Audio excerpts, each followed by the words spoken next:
เลยทุกคนอันนี้เป็นเครื่องดูกดเครื่องดื่มดูกดมีสมหวานมีอะไรด้วยมีน้ำเปล่ามีสไปร์มีแฟนตาโค้กแล้วก็อะไรด้วยน้ำมะพร้าวมีนมแล้วก็มีเจลลี่เยลลี่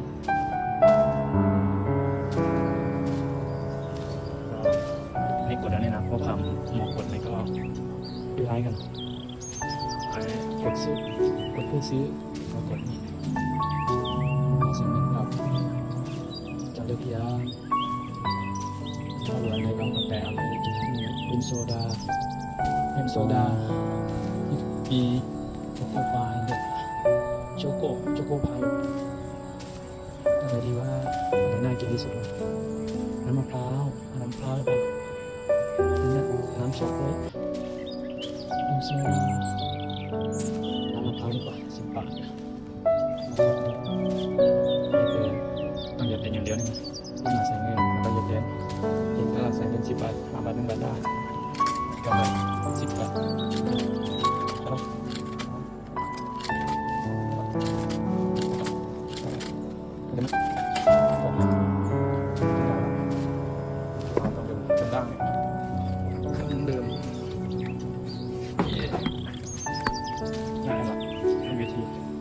กดน้ำจากตู้สแกนจ่ายก็ได้แล้วก็ใส่มันจะเป็นแบงก์ก็ได้เนี่ยช่องใส่ธนบัตรนั่นนะว่าหยดเหรียญก็ได้วิธีทำก็มี1 2 3ง่ายๆนะครับเราจะกดกินขนมช็อกโกพายอันนี้ชิ้นละ10 บาทแล้วก็หยดเหรียญ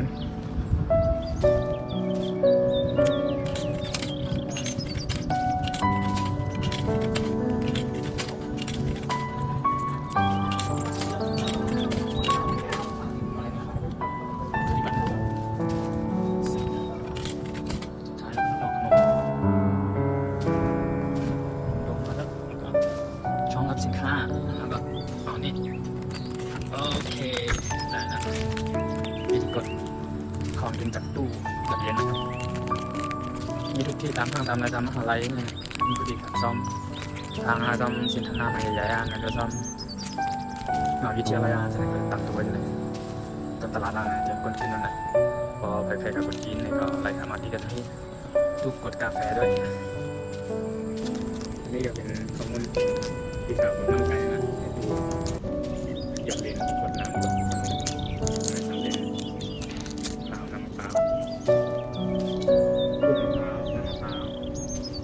กดน้ำก็มากินด้วยก็มาจำได้ว่าอร่อยนะสแน็คโชโกพาย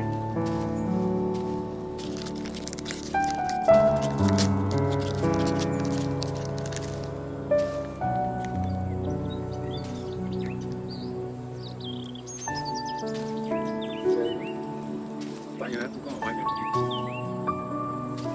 จะมีช็อกโกแลต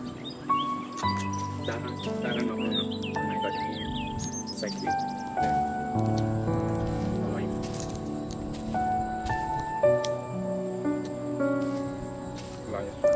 นี่เดี๋ยวเจียมนิดหนึ่ง is too much sweet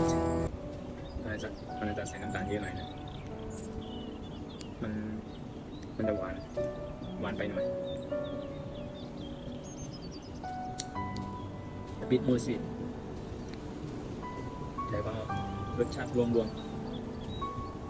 อร่อยหวานเนี่ยนี่ก็หวานพอทานอาหารในร้านนะครับอยากจะดู